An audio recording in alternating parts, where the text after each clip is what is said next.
Toph tem um mundo onde os limites humanos são quebrados constantemente. Inúmeros personagens mostraram feitos de força, resistência e velocidades herculanos. Assim, o Dr. Tachikawa, da equipe D, quis ir além e criou uma força que desafia a própria natureza. IDF-1, o hormônio capaz de anular o GDF-8 e transformar um corpo frágil em uma máquina de força inumana. Com ele, até mesmo uma criança de 3 anos poderia superar a força de um gorila silverback. E com a combinação de um vírus, o IDF-1 faria uma anomalia surgir. Quero que vocês guardem essa informação na cabeça. E vamos começar o vídeo de hoje com o Kibo, que dizia: Senhor Kikuta, você não pode lutar nesse estado. Tudo que vai acontecer é seus pontos se romperem e a ferida reabrir. Kikuta pontuava: Não posso negar o Sr. Dogen, ele é o patrocinador da nossa equipe. Kibo alertava: Mas seu oponente é um monstro, você mesmo viu, e o jeito que ele luta é cruel. Kikuta absorvia aquelas palavras e pensava no seu oponente e no que ele fez com seu adversário. O verdadeiro Gulliver, Joaquim Stilt. Eu sou o próximo. Droga, eu vou acabar daquele jeito. Eu com certeza serei morto por aquele monstro. Quando ele estava prestes a ter uma crise de pânico, o Dr. Tachikawa se aproximava dizendo: Parece que esta é uma situação difícil, mas eu tenho uma solução. Vou te transformar. Meu querido Kikuta, você vai se tornar o super-homem. Vou te transformar no Super Kikuta com um corpo de aço. Kikuta questionava: Super Kikuta? Tachikawa explicava: Começaremos aumentando seus músculos destruindo o fator genético GDF-8 que bloqueia seu crescimento. Depois, injetaremos IGF-1 combinado com um vírus. E você quer saber o resultado? Dizem que o rato espancado não morde o gato, mas o super rato, que recebeu o IGF-1, começa a atacar o gato com fúria assim. Um espetáculo sórdido. Com prazer, a pelagem branca fica vermelha como sangue. Kikuta questionava: Um rato que come gatos? Tachikawa olhava o sangramento no curativo e pontuava: Seu ferimento parece bastante sério, mas não se preocupe! Uma injeção de IGF-1 e a dor vai passar. Se o corpo se fortalecer, a mente acompanhará. Você brincará com o super gigante Joaquim Stilt, como se ele fosse uma pequena criancinha, e vencerá a hiperbatalha sem problemas. Em apenas uma noite, o debilitado Kikuta se transformará em uma super estrela coberta de glória e fortuna. Kibo olhava atentamente para o doutor e afastava Kikuta dizendo enquanto saía do hospital: Venha, Sr. Kikuta, idiotice é contagiosa. Ei, Kikuta não é um rato não, tá? Se sua droga é tão forte, você deveria se injetar com ela. Tachikawa insistia: Mas é o chefe de alguém que quer isso. Kikuta, você tem certeza disso? Se você lutar nesse estado, está praticamente morto. Morrerá com certeza. Kibo se virava para o médico e dizia: Ó, eu tô te avisando. Se você continuar com essa besteira, eu mesmo vou te dar uma surra. Tachikawa questionava: Tal pai, tal filho, né? Você é tão teimoso e fraco quanto ele. É porque ele ignorou meu conselho que agora está sofrendo.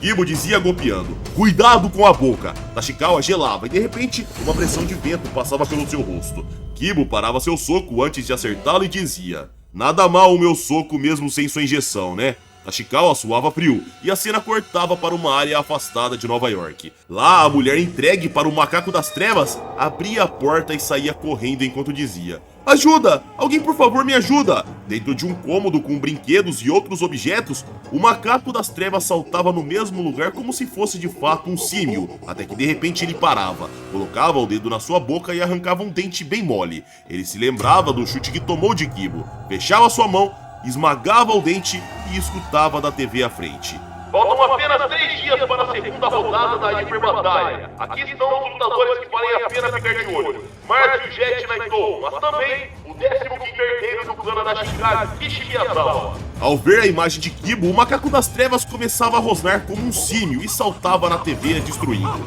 A cena cortava para Dom Gambino, que questionava: Ora, o macaco das trevas fica bravo quando vê Miyazawa? Que interessante. A cena ia para o centro da cidade, num hotel, mais especificamente no quarto 1705. Lá o Dr. Tachikawa abria um aquário de ratos e dizia: Vem cá, pequenininho, já está quase na hora do remédio, não é? Nessa hora, alguém batia na porta e entrava. Era Kikuta, que pontuava: Professor, eu não posso me dar ao luxo de perder. Tachikawa pegava um ratinho e pontuava: Então você finalmente decidiu se tornar o Super Kikuta. A cena cortava para um laboratório underground. Lá, Tashikawa dizia: "Fique tranquilo, o teste já foi feito em ratos, e se seu corpo rejeitar, aqui dentro você poderá gritar o quanto quiser. Nós destruiremos o fator genético GDF8 e nós inseriremos o IGF1. Se isso der certo, você se transformará em um herói, o herói mais forte da Terra, o Super Kikuta. Se falhar, bem, digamos que toda experiência tem seus riscos." Kikuta olhava preocupado, mas já era tarde demais. Ele recebia a aplicação intravenosa e na hora sentia muita dor. Ele se debatia para sair, rangia os dentes e era observado por um rato de cobaia, que em paralelo filosófico era ele ali, um rato de cobaia do Dr. Tashikawa. Kikuta se lembrava de todo o seu treinamento e começava a contar como narrador. Éramos todos párias de técnicas de combate.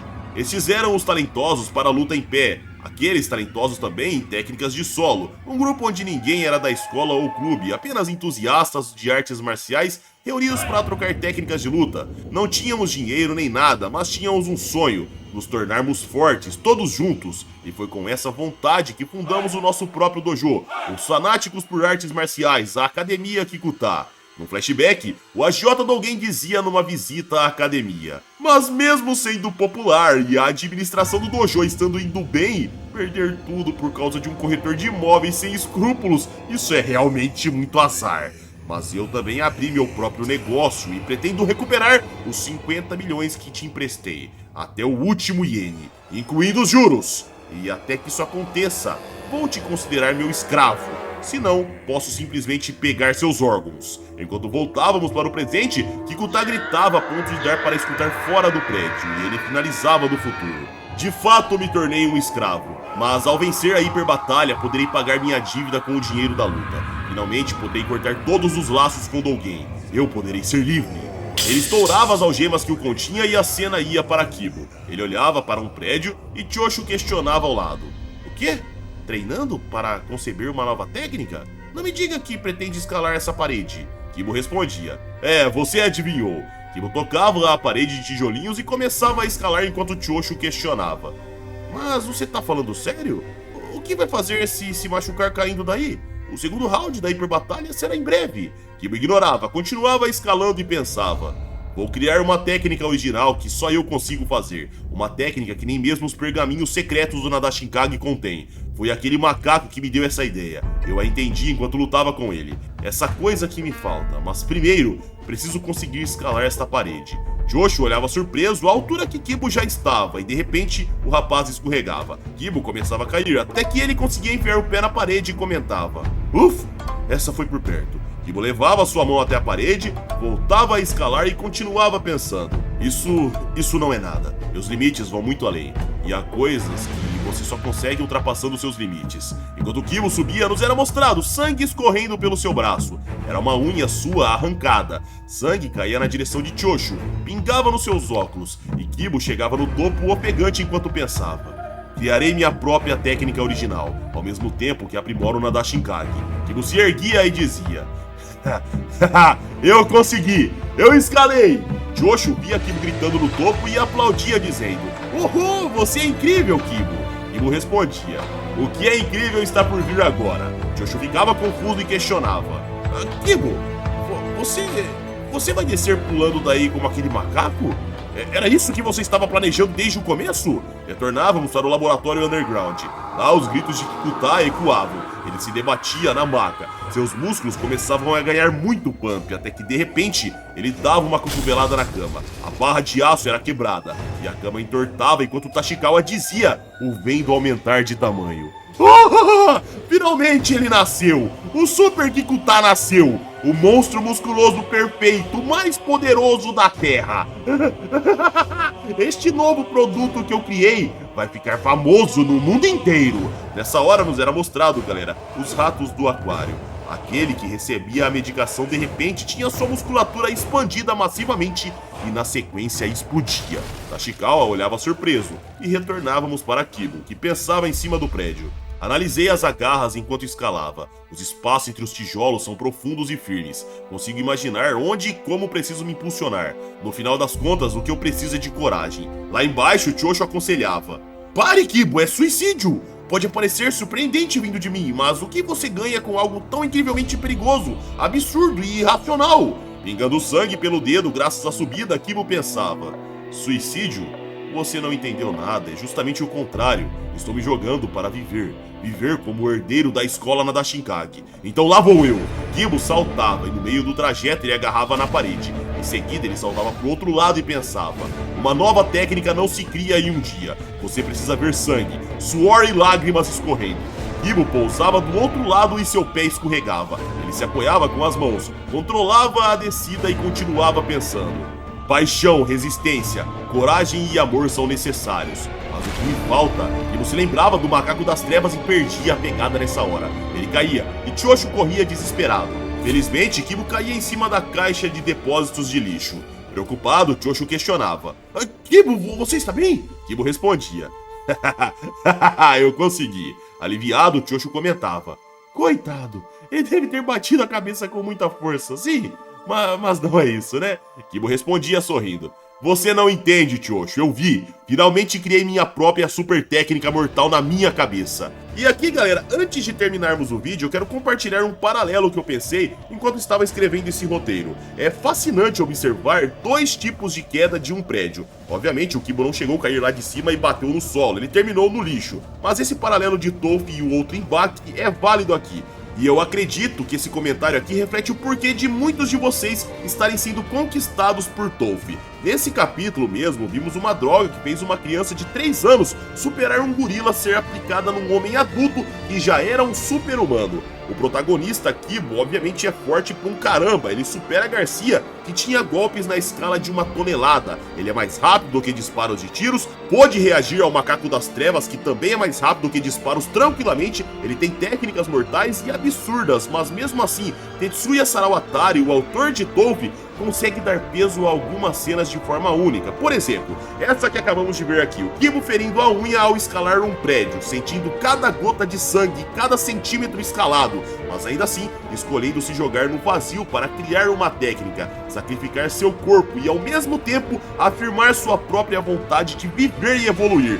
Cada ferimento, cada passo foi doloroso, uma conquista construída com sangue e coragem, uma vitória do esforço de Kibo. Do outro lado temos Hanayama, um dos meus personagens mais queridos de toda a ficção, cuja resistência parece quase divina. Simplesmente o cara caiu no seu Gaiden de um prédio e ao bater no chão não se segurou em nada, ficou lá como se nada tivesse acontecido. Ou seja, sua força não exigiu dor, não exigiu sacrifício consciente, ela é inata, uma expressão do poder natural que desafia totalmente a lógica humana. O paralelo é claro. Kibo conquistou cada avanço através da dor e da escolha, tornando sua força uma obra de superação pessoal. É claro, o Kibo é sim um super-humano, mas isso é um fato. Hanayama, por outro lado, no seu mundo, personifica o poder quase absoluto que já nasceu pronto, imutável, quase inevitável. Ambos impressionam, mas a diferença aqui, galera, é a conquista versus a herança. Um se ergueu pelo seu próprio esforço, o outro existe como se a resistência fosse seu direito natural. E eu sei aqui que agora alguns de vocês vão falar que não podemos comparar Baki com Toph, mas obviamente podemos e devemos, é claro que na minha opinião. Ambos mergulham fundo no universo das artes marciais, explorando o limite do corpo humano, a força de vontade e a superação pessoal. A escala de poder físico pode ser diferente, por mais que em termos de velocidade, Toph e Baki sejam pau a pau, tá galera? Baki tende mais ao exagero em alguns poucos personagens, se tratando de força bruta, enquanto Toph mantém um equilíbrio mais próximo da dor e do esforço real, mas a essência é a mesma, mostrar até onde um lutador está disposto a ir, seja pela conquista árdua de cada técnica ou pelo domínio quase sobrenatural do seu corpo. No fim, os dois mangás celebram o espírito de luta em sua forma mais extrema, cada um da sua maneira, é claro. Enfim, galera, comentário aqui que eu quis deixar pra vocês refletirem um pouco, pois eu vi bastante gente discutindo lá na enquete que eu fiz da comunidade sobre qual mangá era melhor, se era Toph, se era Baki, se era Kengan Ashura ou Hajime no Ippo. Alguns comentaram que não dava pra comparar, mas na minha opinião, dá pra comparar sim e devemos comparar. É por causa disso que eu fiz esse encerramento, inclusive. Enfim, pessoal, esse foi o vídeo. Se curtiram, vocês já sabem, like pra ajudar o canal, se inscrevam se não forem inscritos, e caso queiram vídeos exclusivos, é só virar membro do canal. Minhas redes sociais vão estar aqui na tela, caso queiram me seguir. E é isso aí, pessoal. Eu tô indo nessa, um abraço, fiquem com Deus e tamo junto.